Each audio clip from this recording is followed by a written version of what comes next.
purgatorio, which is a word meaning a place of cleansing, purification, and this is the middle section of the poem, literally a place of transition between the world of hell and all the evil that we have witnessed, and then the realm of glory, which is going to be paradise. Let me say a few things about purgatory, both as an idea and as a poetic construction, Dante's poetic construction. As an idea, the way Dante understands it, purgatory is part of human geography. As you know, it's located in the southern hemisphere. There are two hemispheres in medieval geography. The northern hemisphere, which is the one we inhabit, and then there is the southern hemisphere. And purgatory is an island. I have tried to explain to you last time the origin of this place. It's in Dante's mythopoeic thinking. It's an island that emerged from the northern hemisphere at the time of Lucifer's fall. The earth trembles and retreats, that's the idea, as Lucifer approaches, and thus it creates the void, which becomes Hades, the abyss, and the island and the purgatory emerges on the other side, the southern hemisphere. At the top of the purgatory, there is the island of, there is the peak, is the Garden of Eden, there where God placed Adam and Eve, so that from this point of view, purgatory is part of human geography, but it's historically inaccessible to human beings. One hero that we already met, Ulysses, in Inferno 26, tries to approach an island, and retrospectively we can understand that that was the island of purgatory. This is a place of immortality that Ulysses wanted to reach and could not. That journey of his ended in shipwreck and tragically. Inferno 26 is the text for that kind of concern. The other trait about purgatory, a moral trait, since this is now, we are going to enter the realm of reconstruction of the human. And this sort of makes sense that Dante should place it immediately after hell. It is as if only by knowing, only by experiencing, more or less as metaphorically as we can, through the poetry of Dante, the nature of evil and the horror of it, can we begin to have an appreciation of the good toward which now the pilgrim is going to climb. The other thing that you should keep in mind about purgatory and the difficulties that the poet will have is the following. The perception of moral life and political life in purgatory was so satanic, so narrow, so terrible, that Dante is going to have a lot of quite a challenge to try to explain the usefulness and the possibility of reconstructing a moral world and a political world. He came very close to a total rejection of the historical world and the political world. And now he has to find out how that reconstruction is going to be possible. The way he will do this is literally to go back to the natural world. Do not expect Dante to imagine a place where there is some kind of redemptive intervention from the outside that can tell us this is the way you do it. No, no. The natural world must be capable of producing within itself some, at least contain some seeds for a need to reconstruct, for a need for the good. So this is going to be part of his strategy and his difficulties. A further trait of purgatory, which was really completely missing in Inferno. In Inferno, we had never had a sense of time. Time was the biological clock of the pilgrim, who was the only living creature, the only truly displaced figure, and he is the only displaced figure throughout the poem. In Purgatory, we will find, Purgatory, they're all displaced figures, so it's a more human world. But here now they have the sense of time. In fact, the first thing that we come to understand is what time is. It's time understood as future-oriented, as a projection in some kind of future, and at the same time, this idea of time also turns out to be a return to the past. So that as the pilgrim is going ahead, he really discovers that he's going backwards to the Garden of Eden, exactly there where Adam and Eve were placed at the top of Purgatory by God at the time, in the story that you have in Genesis, for instance. But this idea of time, this will become truly a leitmotif throughout Purgatory, the idea of what is the relationship between the past and the future, since the only real time is really the future. From that a point of view which makes you understand that even the past was the future at some point at least, right? So the future is the only thing that Dante is going to be interested in, and the future will come, and the possibility of a future and the way it's related to the past will become the object of his concerns, the object of his thinking openly as he goes through the various ledges of Purgatory. Poetically, the Purgatory is divided into three parts, I would say. Actually, the first part is the so-called anti-Purgatory, made of souls who are waiting, not really penitents yet, but waiting to be assigned a particular place along the ledges, and then the so-called penitents, who are going through a process of cleansing, beginning with pride and ending with lechery at just before the pilgrim gets into the Garden of Eden. The ordering of sins is the exact reversal of the ordering of sins you had in Inferno. Here you begin with a spiritual sin or intellectual sin, the question of pride, and end up with the most physical and material of them all, lechery, which, as you recall, is the inverted image of what happened in Inferno, right? With the Lucifer and the sin of Lucifer being really a sin of pride at the end of Canto 34. Well, having said this, maybe other things will come to mind as I go on today. And let me begin with some other couple of details as I just plunge into the Canto 1. Where is the pilgrim now? The poem, the journey began on Good Thursday, as it's called, right? Dante spends the first night, but the real journey begins on Good Friday, in a clear imitation of Christ's harrowing of hell, and emergence into the light on Easter Sunday. That's where we are now, Easter Sunday morning. If the Inferno begins at dusk, and therefore with the idea of the approaching night, a night that stands for the unknowability of whatever he's going to confront. Dante is fascinated with the idea of the night throughout Inferno. Remember Ulysses, who travels following the sun and then ends up really gazing at the night, the unknowability of his destiny, the unknowability of the place even where he is. Now we begin with dawn.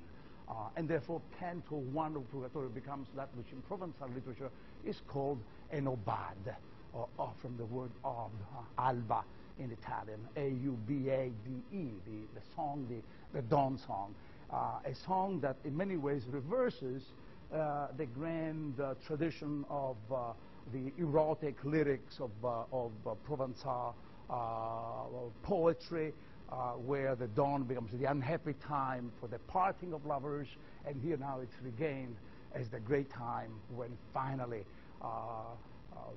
the pilgrim can go on and the poet can go on mapping, literally now mapping the journey, sailing through or ascending, as the metaphor that he asks, that he adopts can be. And the poem, the second part of the poem, Purgatorio, begins, first of all, with an image of water, and therefore it carries further this motif of the cleansing and purification, but really with a better metaphor from our point of view, to course over better waters. The little bark of my wit now lifts her sails, leaving behind her So cruel is he, and I will sing of that second kingdom where the human spirit is purged and becomes fit to ascend to heaven. But here, let poetry rise again from the dead. O holy muses, since I am yours. And here let Calliope rise up for a while and accompany my song with that strain which smote the ears of the wretched pies so that they despaired of pardon. It's an extraordinary poem to Purgatorio for a number of reasons. First of all, Dante picks up the metaphor of the epic topos, the epic metaphor of the journey with which the poem began, in the middle of the journey of our life, as you recall. But now this idea of the process is indicated with first of all, sailing, therefore literally recalling the sea voyage of Ulysses. That's one, an oblique metaphor. But I want to draw your attention to the use of this adjective, a comparative adjective. That's what we call it in grammar, as you recall. The better waters. Which is Dante's emphasis exactly on the process and then the comparatively good. This is not the best of waters. It's not the worst of waters. This is the better waters. We are really on the way to better things. It's a world of degree that Dante introduces. Dante really believes in a sort of hierarchy, in a hierarchy of values, of states, of powers, of beauty, of intellect. The world cannot be, it's never a dualistic world between what's bad and what's good. There's a lot of mediating steps along the way. And now he already introduces this whole question with the notion of the better waters, the little bark. This is not only a journey. The interesting thing is this is a journey of poetry. It is as if Dante now wants to highlight a motif which is going to be very crucial throughout the poem and in our reading of this poem. That the reading of this poem, and I have been addressing this issue to some of your questions, that there really is no sharp, no drastic discontinuity between the journey of the pilgrim and the journey of the poet, right? That the journey of the poet is an extension. It in itself is a journey. It in itself is a journey of knowledge and a journey of discovery. Dante makes large claims for poetry. Poetry is a way of knowing. It's just not an ornamentation or a commemoration of the past.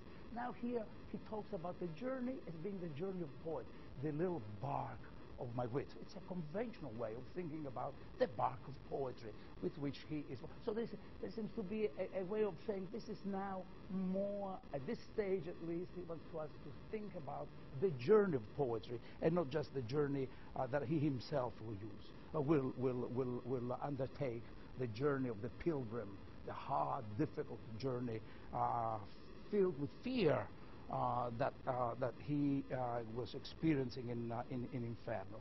I also want to draw your attention to another little detail of the text. This is the first time now that Dante will use the future tense. I will sing. We're in a world open to futurity. And if it's open to futurity, the only way of thinking about futurity is made possible by a belief in the new. You cannot really think, yes, you can think of the future, but if the future is exactly as it is today, then you really have no future. Then you really think that all is released into the domain of sameness. You know, if my day today is exactly what the world that I experienced yesterday, there's no new, no idea of the new. And Dante instead here now uses the future, and clearly implying that there is an alternative, a difference, a possibility of doing things in ways that have not been done before. This is going to be a new departure for thought, a new departure for the imagination, and now he says it has to be also a new departure for poetry itself. I emphasize this idea of the future. I will sing. The first time that he wasn't saying this in Inferno, of course. He couldn't even say that in the Vita Nuova. You remember that I pointed out when we were reading that little autobiographical great text called the Vita Nuova, the beginning of the term, I indicated to you that there is never the future tense used in that text.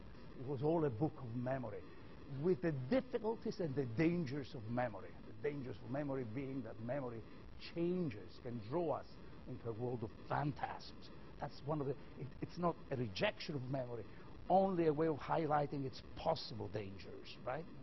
In the belief that unless you live with some idea of danger, maybe we're not really thinking hard enough. So here now it's the only time that the future was used in the Vita Nuova was either in the idea of death, when Dante has a prophetic dream and he hears a voice that he perceives as a kind of so truth-laden is that voice that he thinks of it as a kind of prophecy, as a sort of oracle speaking to him. You too will die. Beatrice has just died. And then the death of Beatrice brings to his mind the fear and threat of mortality to him. You too will die. That's the way the future is going to be understood. But then the poem, the whole Vita Nuova, ends with a statement of hope. I hope to work and write things whereby I can say things about Beatrice that had never been said about any woman. So that becomes the two possibilities of the future. The only, literally, once grammatically the future tense, and the other one through this periphrastic construction, this oblique construction about the hope, the verb used as the hope, with the idea of the future indicated there. And then, but here, let poetry rise again from the dead. And the prayer to the muses, very much in the style of the epic tradition, and especially of the muses to one, the muse of the epic poetry, Calliope. But then the focus on Calliope will really tell you something about the kind of, I think, retrospectively really explains, but let here dead poetry rise again from the dead. The poem presents itself as Calliope was the mother of whom? Anybody remember? You remember your mythology? Okay. No, you don't now, but it's the mother of Orpheus. So that let dead poetry rise again. Let dead poetry rise again from the dead. Dante presents himself as if he were an Orphic poet. He is not an Orphic poet, but it's a poet in the tradition of Orpheus who wants to conquer death. That's clearly enough for him. That's what the Orpheus descent into the underworld really is, a way of conquering death. The belief that poetry can do the trick, that through poetry we immortalize ourselves, we conquer death. He's going very soon to understand that that's not the way he is going to do that. And then a second paragraph, I want to read it a little bit because it really gives you a different sense of the tonality of Purgatorio. Because not only you have now mourning and time, you also have, for the first time, light. Not the sort of spectacular shades of light, the blue, the reds, the green, with which he experiences and dramatizes paradise according to the lights emanating from the various planets, the red of Mars, the white of Jupiter, the blue of Saturn. And so there is a kind of polychromic palette that is going to be deployed there. Here it's now a more human and natural world, the natural world. And listen to this, and then this enables me to say something else about the traits of Purgatorio. The sweet hue of the oriental sapphire, which was gathering the serene face of the heavens from the clear zenith to the first circle, gladdened my eyes again as soon as I passed out of the dead air which had afflicted my eyes and breast. A fair planet that prompts to love Venus, the morning star, that love made all the east laugh, veiling the fishes which were in her trains. I turned to the right.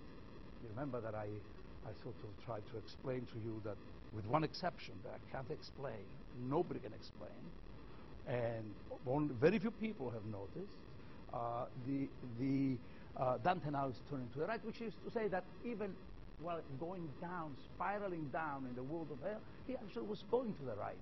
Though he said that he was going to the left. But he was going to the left because he was upside down. Now he is right side up, and so the directions of the human world are going to be to be regained. So I turn to the right. He will never use this image again, and set my mind on the other pole, and I saw 4 stars never seen before, but by the first people, Adam and Eve. The sky seemed to rejoice in the flames. O withered regions of the north, since thou art denied that side. The northern hemisphere is where we are. Dante's in the southern hemisphere. He is connecting with us, telling us what we are deprived of by not knowing, by having lost paradise. A couple of things that I will not, since Dante will go back to these images, the way he literally orients himself. The metaphor he uses is that of here is the oriental light.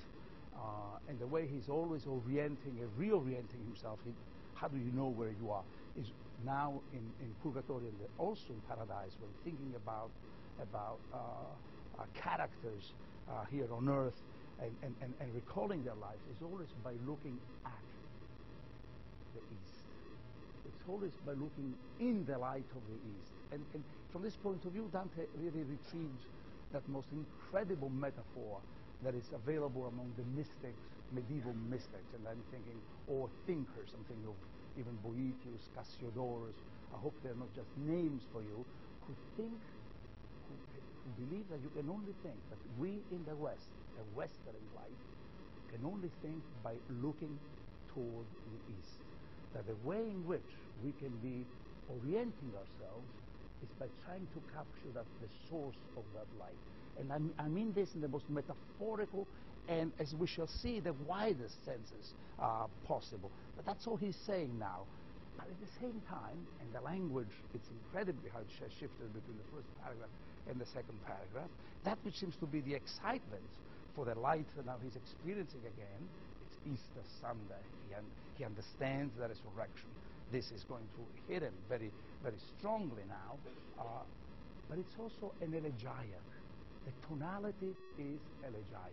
The idea of what we have lost, the widowed region of the northern hemisphere, the sense of general loss, though it's a provisional privilege for him to see all this.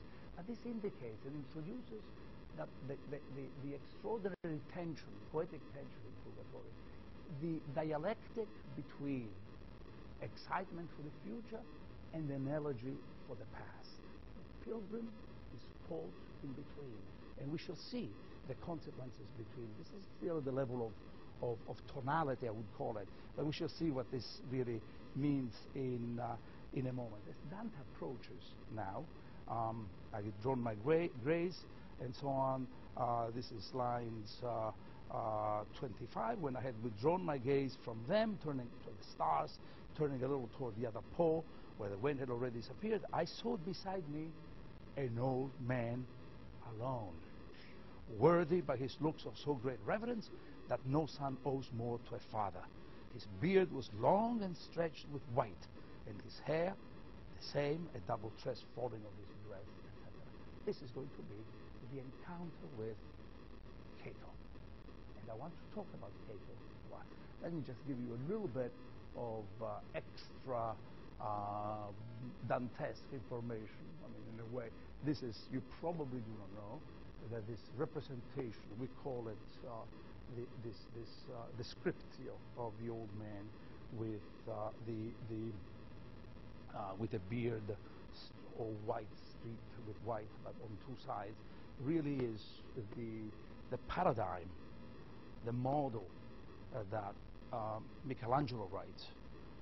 Michelangelo follows in his conception of Moses, though Dante doesn't lose sight of the fact that this is Cato. Just a little piece of how Michelangelo read this particular meeting. So, who is this Cato?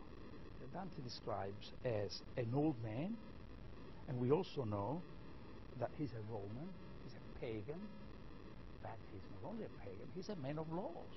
The first thing that he wonders, and he says, paragraph, who are you that have fled? These are just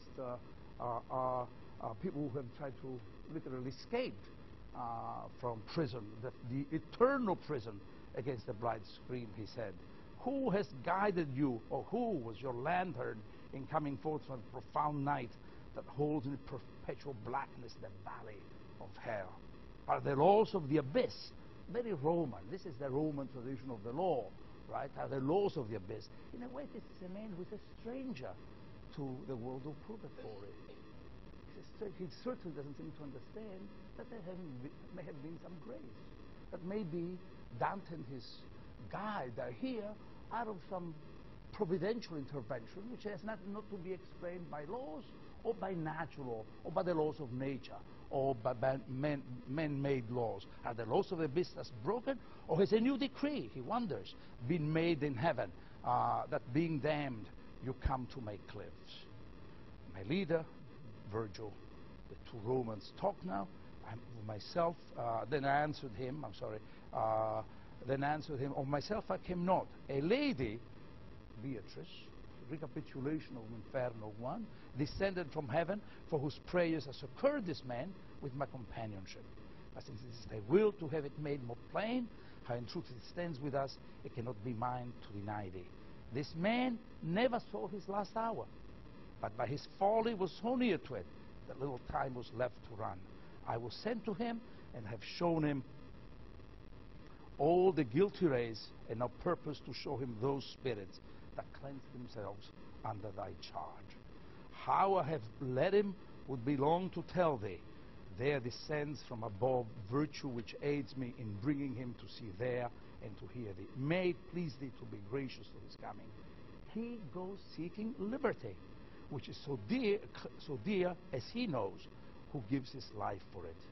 And the reference is clearly to Cato himself, who historical figure, actually committed suicide in the Civil War, and refusing to take sides between Pompey and Caesar, as is told in the great epic by Lucan, the Roman Spanish poet, who wrote the so-called Civil War, a text that is very polemical among other things, with Virgil. Thou knowest it, since death for it was no bitter to thee in Utica, in North Africa, where thou didst leave the vesture, the body, which in the great day will be so bright. The eternal edicts are not broken for us, for this man lives, and Minos does not bind me, but I am of the circle, limbo, where are the chaste eyes of thy Marcia, his wife, who in her looks still praise thee, O holy breast, that thou hold her for thine own. For her love, then, do thou incline to us. Allow us to go through thy 7 kingdoms. I will report to her thy kindness, if thou deign to be spoken of there below. And he responds, Marcia, so pleased my eyes while I was yonder, he said then, that whatever kindness she sought of me, I did.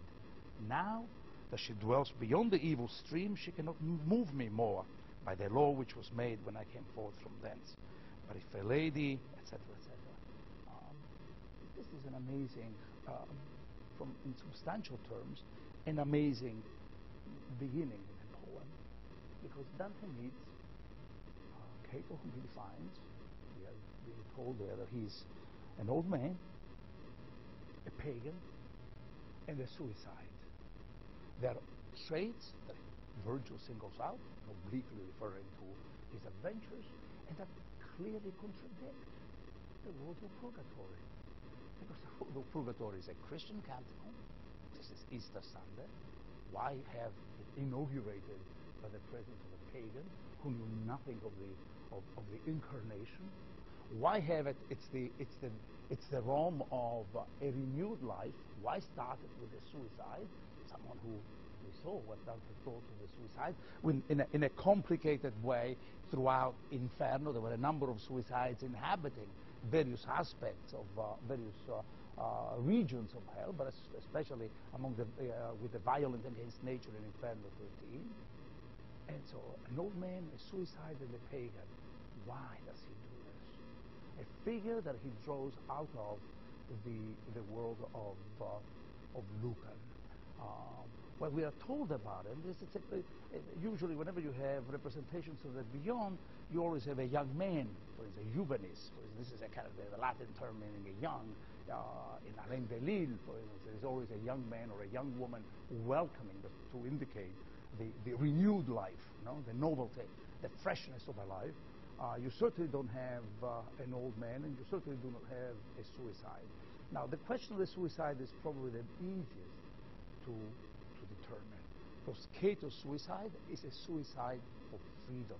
And let me say a couple of things about freedom, because it's, I call purgatory really the domain of freedom. It's really the place of freedom.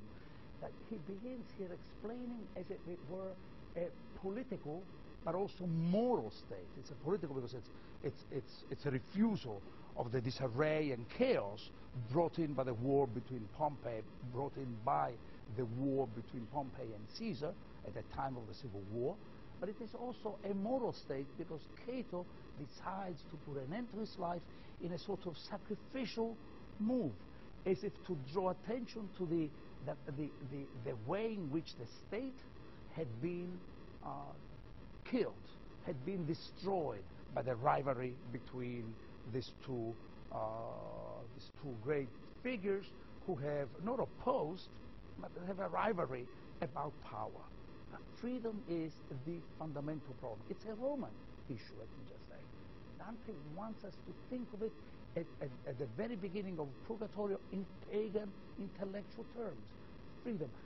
The whole Purgatory ends up with the pilgrim regaining and being crowned, as he'll say, with the attainment of free will. So the whole poem really moves this idea of Cato's search for freedom, quest for freedom, and the pilgrim attainment of free will. Now, there is an obvious relationship to begin with between freedom on the one hand and I would say the future on the other, right? The poem begins with the future, and now we are going to decide what is a virtue of the future. You cannot conceive of freedom unless you have an idea of the future.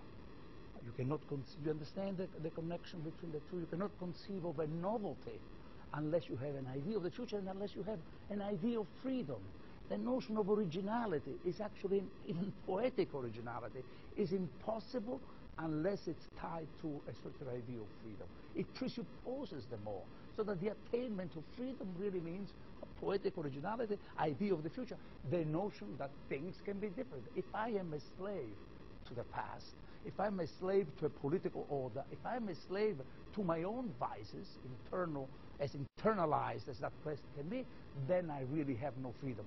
Cato embodies one who refuses living, if living means living in a state of tyranny to civil war, violence, and therefore to the impossibility of a moral life. Okay, so that's easy to determine, that's easy to explain.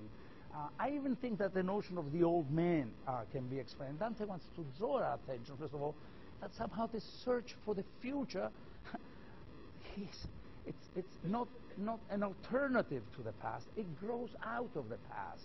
So that he's rejecting the idea that there may be some sharp distinction between the two, and that the seeds of the future are already contained in the past. A figure such as an old man, Cato. The third problem is the question of his being a pagan. And this brings me back to that which is the project, Dante's project in Purgatorio. The project is that he must make a careful distinction, which St. Augustine could not make in the City of God. Dante will make it. That's Dante's target, polemical target. Augustine really distinguishes between the earthly city and the heavenly city. And the heavenly city may live on earth, but it's really a pilgrim church going on toward the beatitude and the encounter with God. The earthly city is corrupt and in many ways not assimilable to the world of the redemption. This is made, if you are an Augustinian and you have very subtle view of Augustine, it may strike you as crude, but I don't think that it really it really violates the essence of that dual idea between the earthly city and the heavenly city. Dante is literally talking against the Augustinian dualism. There is in nature, there is within the pagan, secular, historical world, there are seeds that can become crucial for the making of the political, for the making of a new moral life that will be really consonant with, not dissonant with, in accord with the redemption and the Christian redemption that he will be actually seeking. Keep this very much in mind. A sign of this incredible tension, time, the meaning of freedom, the value of the pagan world, the insistence on the secular as capable of producing some kind of seed for the future, emerges really in the second paragraph, when finally Virgil, to bend to the harshness, to temper the harshness of Cato, says, look, let us go through, because I know your wife, very Italian, I know your wife, and I'm going to go very back. It is to say, you know, I know who you are, so do me a favor, because I'll be doing her a favor. Let me go and let Marcia, I will go there and they'll tell her what a great man you are, what a good man you are. What he's doing, he's appealing to Cato's affective memory. And it is an appeal, it's a solicitation that Cato refuses. She can do nothing for me. He refuses to be determined by the past. You see the ambiguities they're running through. Dante understands that you have to go somehow. The poet, in the figuration, understands that you cannot really have a sense of the future without being rooted in the past. And then here you have Cato, who can only make sharp distinctions. She can do nothing about me. Now, I could tell you that this is the appeal to Marcia, the appeal to Marcia's memory for Cato can become also, is full of ironies, and I will only tell you, would take us too far afield. I can tell you that in effect, in the history of Cato, Marcia had left Cato, had asked Cato to divorce her because she wanted to marry somebody else. And at the death of the other husband, Marcia asks Cato to take her back, and she will. And Dante recounts this whole story in the banquet and views it as a sign of the extraordinary generosity of this man.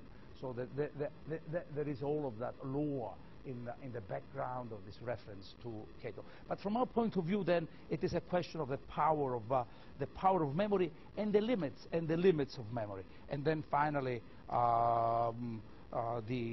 he will go on saying, giving some, Cato will go on giving some rules that he has to follow in the process of cleansing. You go and wash yourself from the stain of Inferno, he will tell him, and gird your loins.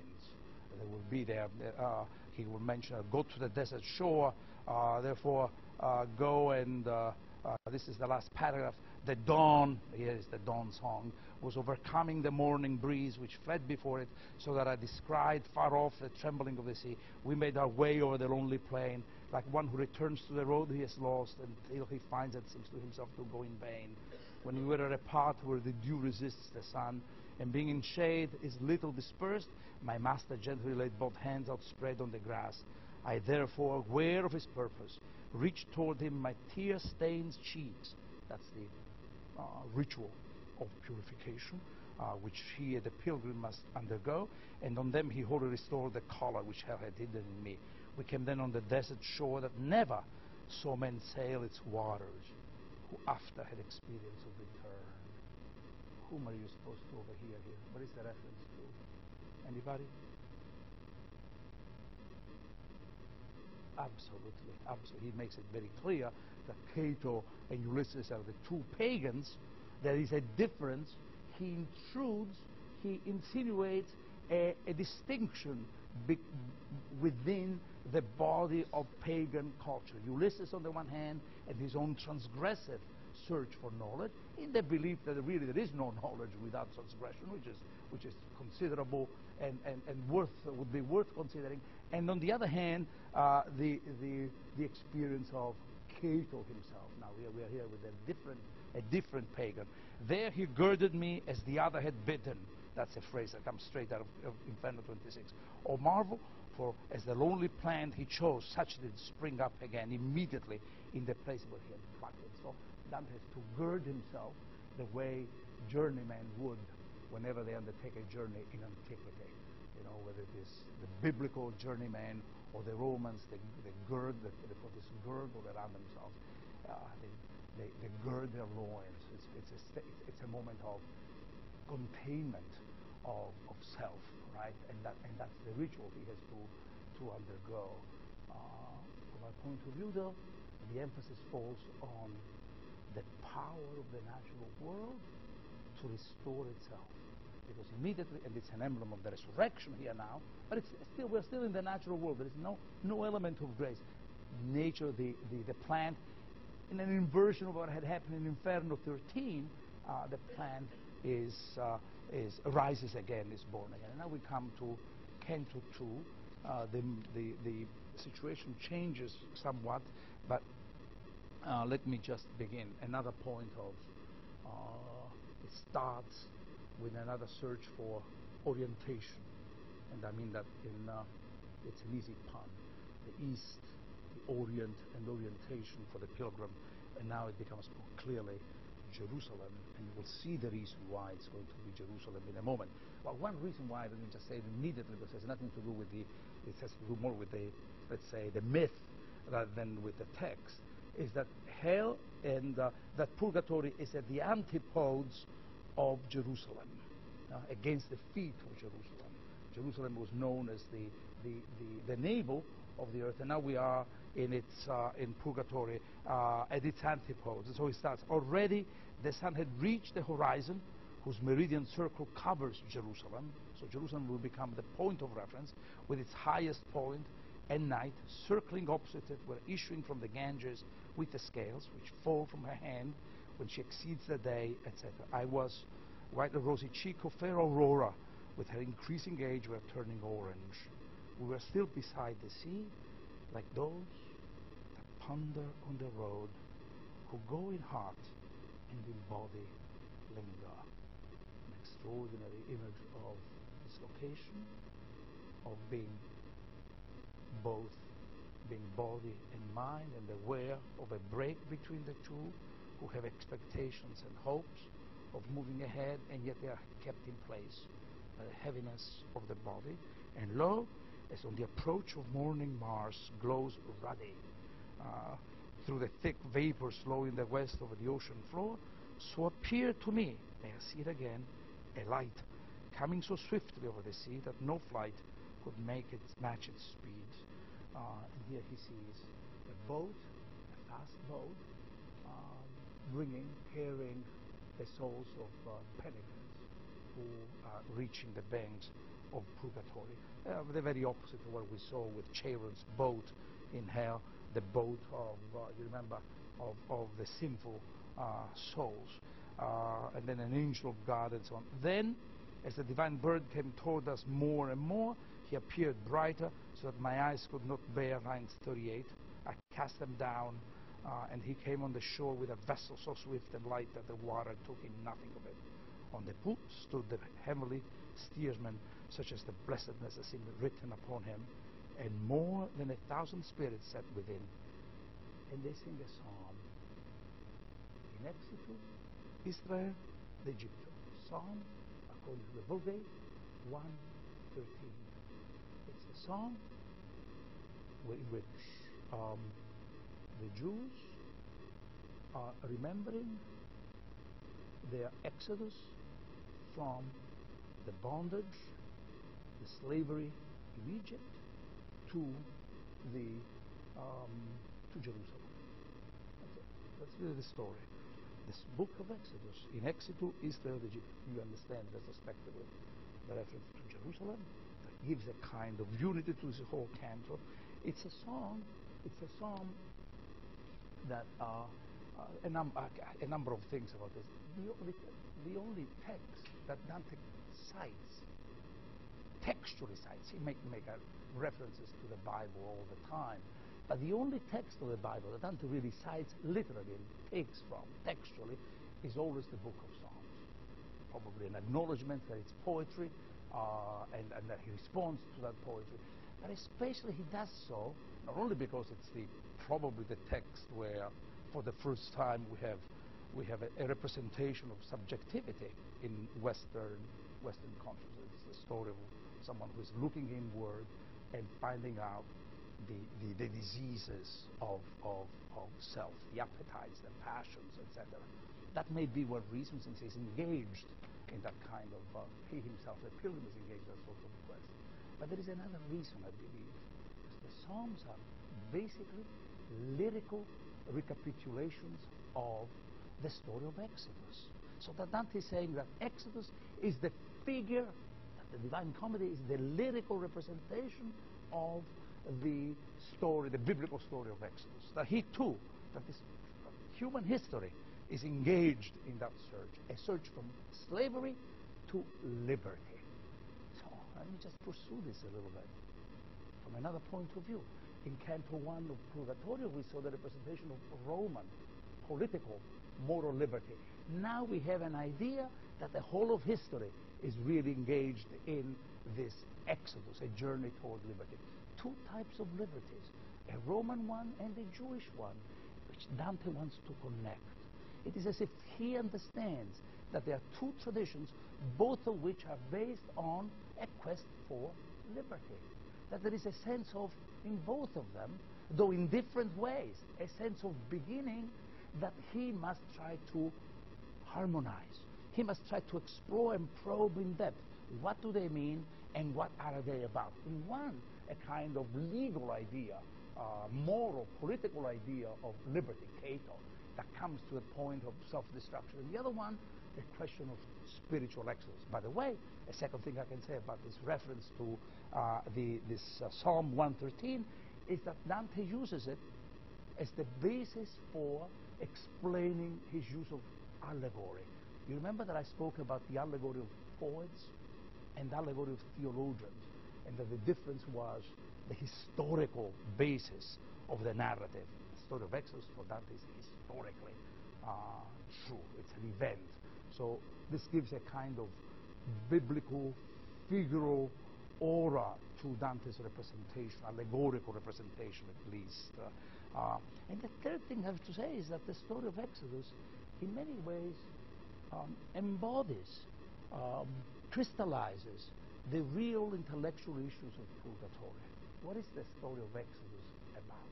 Of course, the leaving behind the house of bondage, as they call it, the house of bondage, the taking along the gold of the Egyptians, which really means the secular knowledge. That secular knowledge is also part of what we must carry with us in the journey toward freedom. But it also means that they stay in the desert. The Jews stay in the desert for 40 days.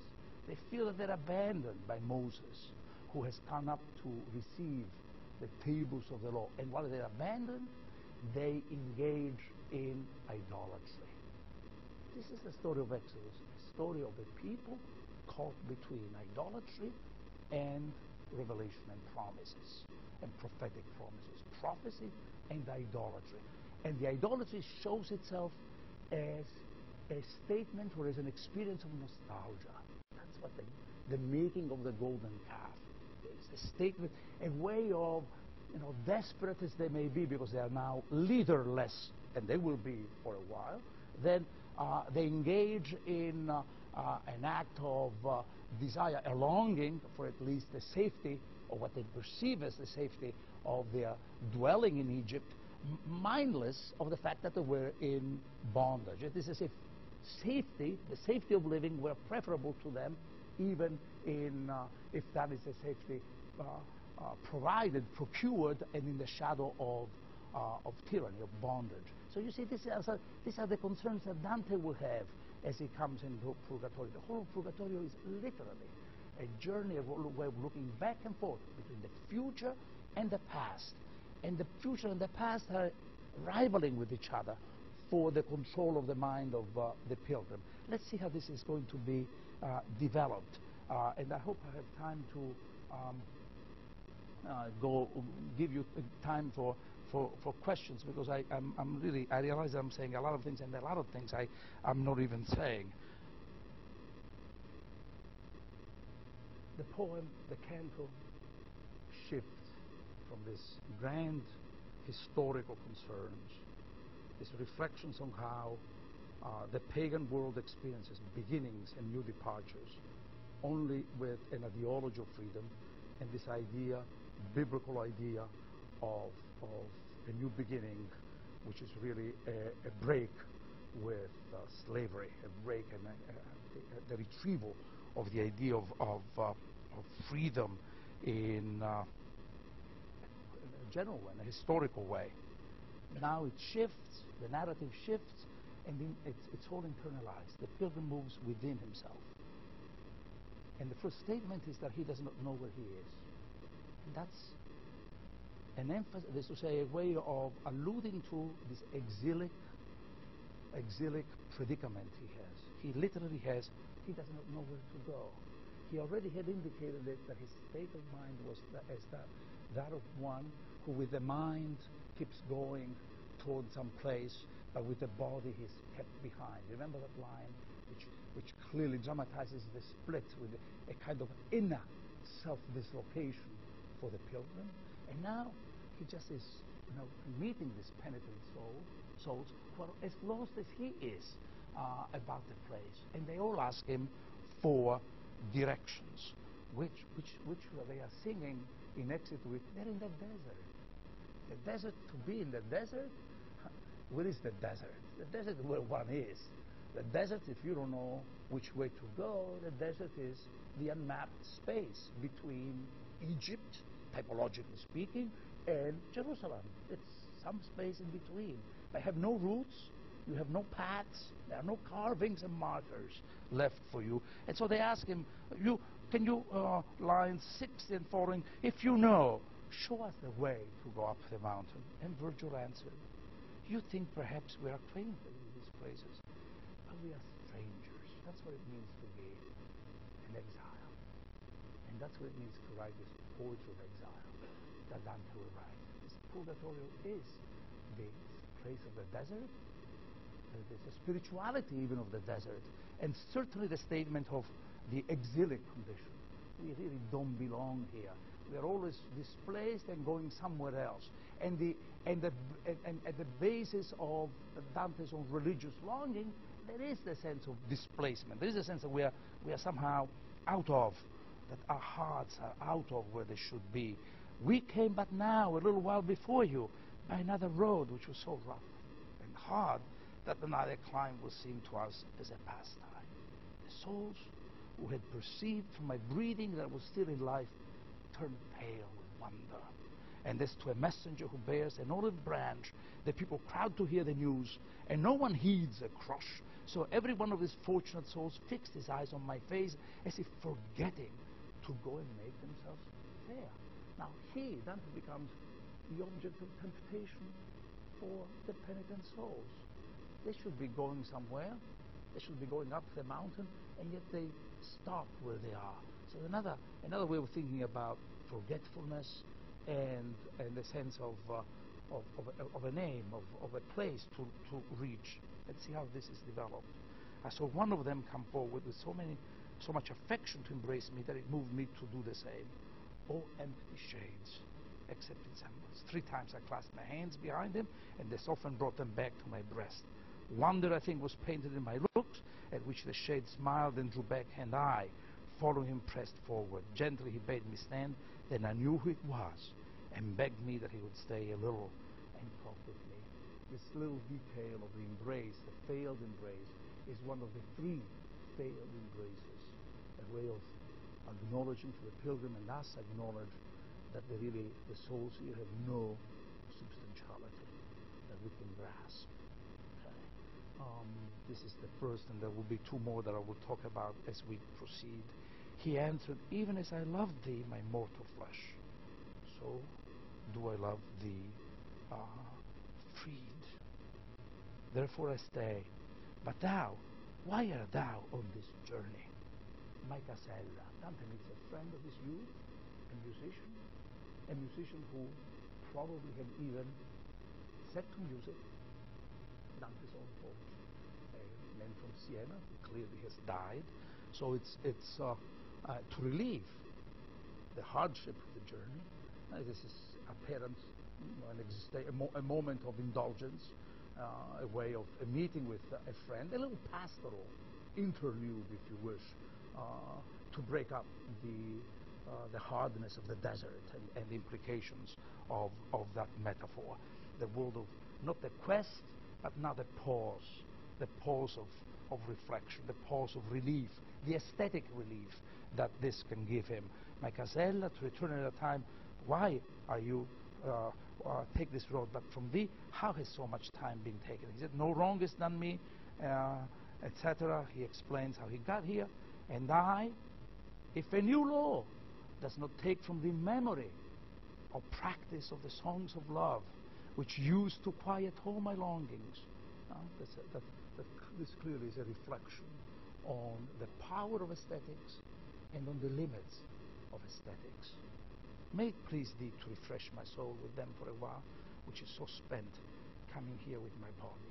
And so Casella starts singing a song, which is a poem that Dante himself wrote, and now he sets it in music, as he probably may have done in this life. Love that discourses to me in my mind, he began then so sweetly, the sweetness sounds within me still. And here sweetness is to be understood as the attribute of musical harmony. I know that sweetness, and I indicated this when talking about the gluttons, it's always the language of the palate and the savoring, a certain savoring that goes on with the gluttons. Here it's really a musical attribute, the quality of the sound. And my master and I and these people who were with him seemed to say as content as if nothing else touched the mind of any. We're all rapt and attentive to his notes. When lo, Cato, the venerable old man, crying, what is this, laggard spirits? What negligence? What delay is this? Haste to the mountain to strip you of the sloth that allows not God to manifest to you. Okay, so here is an aesthetic, an aesthetic enclosure. The poet listens to his own song with a little touch of narcissistic temptation. There his Casella is playing up to him, reassuring him, giving him a sense this is you, and I know who you are, and they're all wrapped, and they forget about the ascent. And then, of course, Cato comes, the ethical voice, the voice of the law. So you may have a kind of, you may even want to write about this scene as a sort of conflict between aesthetics and ethics. How are they working against each other? But one thing is clear here, that Dante is forgetful of the real lesson that he had learned in the encounter with Cato. It had just happened that Cato himself, therefore he intervenes, and his anger is the anger of the teacher. He says, but I just explained to you what the problems are. Virgil had approached Cato and had hoped that Cato could be swayed by the memory of the past. And Cato had rejected the power of that memory, the affection even, and the pleasure of that memory. Dante comes in Canto 2, and he's involved in, let's call it even an idolatrous moment, the moment where he just witnesses something that he has been making, that he has built, he has composed, is taken in by it, but essentially that has the power to distract him from his own ascent. He has forgotten the reasons why he is here in Purgatory. And so the whole of Purgatory begins with the explicit statement about the importance of new beginnings, new departures, the recognition that everything new and the future can only come out of some sense of the past, and then the discovery that the past can interfere, can intrude, and therefore the steady process of a continuous quest, a continuous rethinking opens up in front of the pilgrim and in front of us. And the interesting thing, and here I stop, Cato uses one word. What kind of negligence is this? And you know what the word means, negligence. We're all negligent. What are we when we are negligent? What does the word contain? infancy, we're talking about beginnings. We should talk about etymology, which is the language of beginnings. Negligence means not to choose. What Cato is reproaching Dante and his guide and all the other souls is reproaching the power of poetry to produce this atmosphere of non-choice. And obliquely, that's then what his ethics is, that we are always engaged in an act of choice. He speaks from the perspective of freedom, which literature, or the poetic text that Dante evokes, has the power to tame and somehow, for a moment at least here, neutralize. So you see the extraordinary degree of self-reflection and self-reflexiveness of Dante from all points of view. And let me stop and see if there are questions, and I hope to be able to answer some of these elements in the introduction of Purgatory.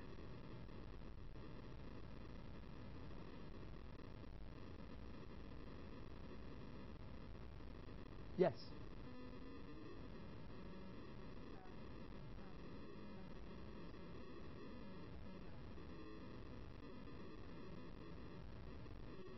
The Bacchus wit, it's called in English, yes.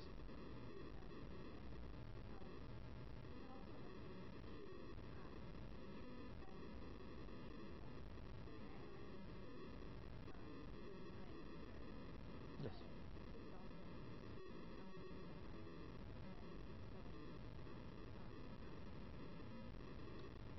The question is the metaphor at the beginning of Purgatorio, when the poet says that he's leaving behind such a cruel sea.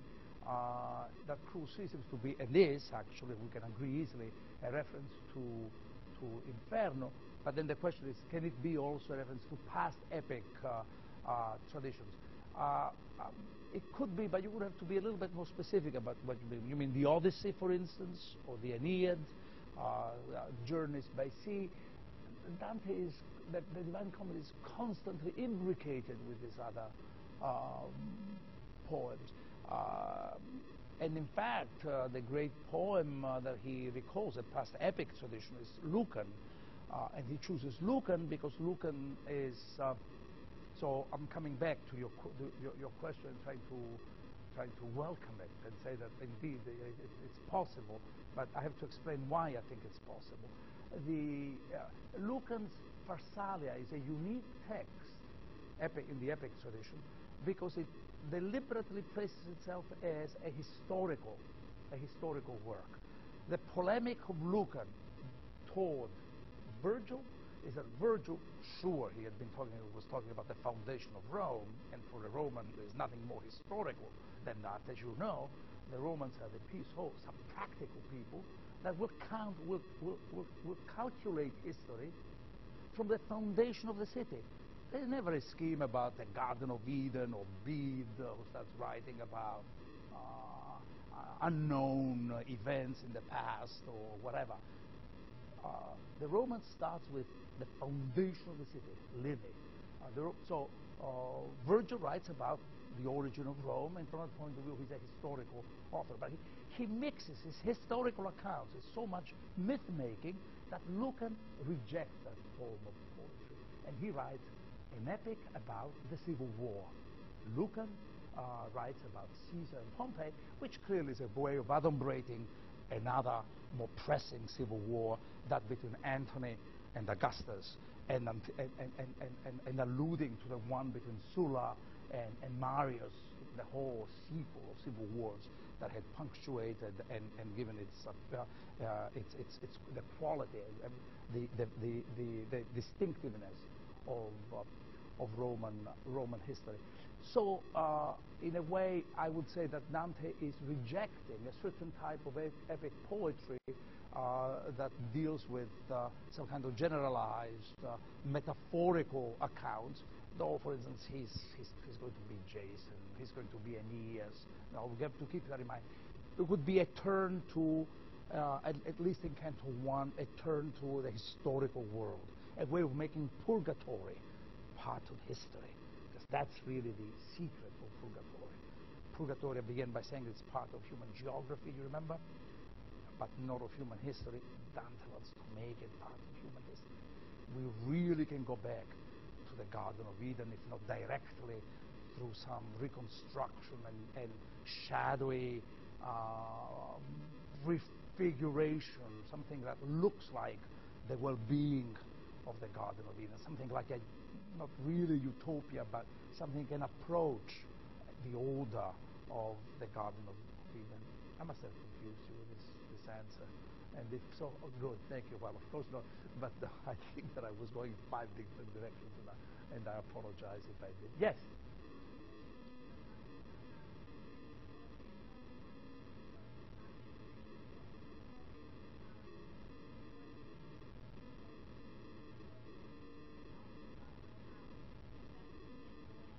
Yes.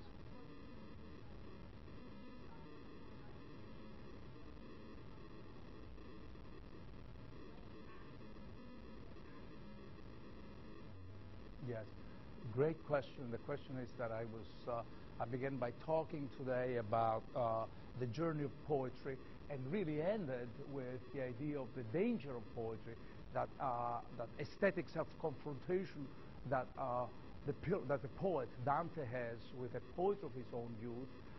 So what gives about this tension? Since I'm talking about a tension between two modes of poetry, I claim on the one hand that poetry is for Dante a way of knowing, and then he seems to get in the way, a scandal, in a sense, a scandal. It really makes him stumble.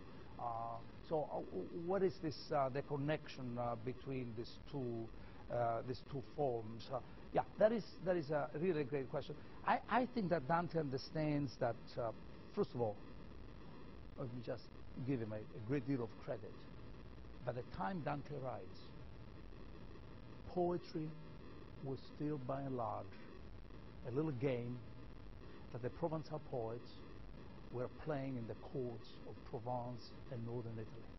Were little games about secret love stories, little games about hunting, etc., or the great poems of the so-called Goliards, the gluttonous ones, the belly worship. Dante comes along and says, no, this vernacular poetry can really become the medium for knowing everything that we can, humanly can, about ourselves, about God, and about all the things that we believe in, and the things that we would like to believe in, all the hopes and defeats that we have. So that's the great idea of what it means. And so, from that point of view, Dante engages poetry within the circle of knowledge, or what I call the encyclopedic compass of knowledge. So he involves all the sciences. But at the same time, that you ask me to think about that dialectic, one is not conceivable without the other. In order to really know, the first thing that poetry has to do is show that it knows itself. Usually, the reason why poetry is treated as a lowly art, you know, because it is meretricious, it gives itself to everybody. I'm saying all of this because the scene of Canto 2 really recalls a great scene. We haven't got time to go into that. It recalls another great scene, and I think that Dante is really rethinking the famous opening scene of Boethius, The Consolation of Philosophy, which I don't know if you have read, but I have mentioned it, but you will. You look like someone who would go to the library now and pick up the book. It's really a book. No, I'm serious. It's really a book where the philosopher is sick in bed. He does not know his disease. In order to find comfort, he picks up a book of poetry. The muses go to him. Picks up a book of poetry, which probably is what most people will do if they got the flu. It's time to read good poetry, right? And then all of a sudden, Lady Philosophy appears and banishes his muses. Get thee hence, you harlots, he calls them, of the theater, because you don't give any real remedy. You just only provide provisional solace. So what Dante is doing is, so the whole of Boethius is, philosophy is really better than poetry. A way of recasting the old Platonic quarrel, as we know from even the Republic, right? Between the debate between poetry and philosophy. What Dante is doing is, no. Poetry may have these dangerous temptations and possibilities, but that's what makes it part of its own self-knowledge. I want to show. I cannot guarantee or promise that poetry will lead you to knowledge unless I show that the medium that I use knows itself. It knows its own temptations, it knows its own meretricious possibilities. You see what I'm saying? It always one. You said you want me to highlight the reasons of that dialectic, that tension, and that the only answer that I can give is that one flanks the other constantly, so that the voice of Cato and the voice of Casella there, at the same time, they necessarily belong together in the unfolding, the articulation of Dante's own voice. This is, no, you cannot expect to have one and say, well then if this is really dangerous, can I have something else? No, it's not either or, it's both and. The either or, the ethical or the aesthetic and the ethical, as if they were two opposed forms, just will not do. Okay? Other questions? I wish we had another hour here so that I could really talk about some of these details in the beginning of the report. Well, since I hear none, no other questions,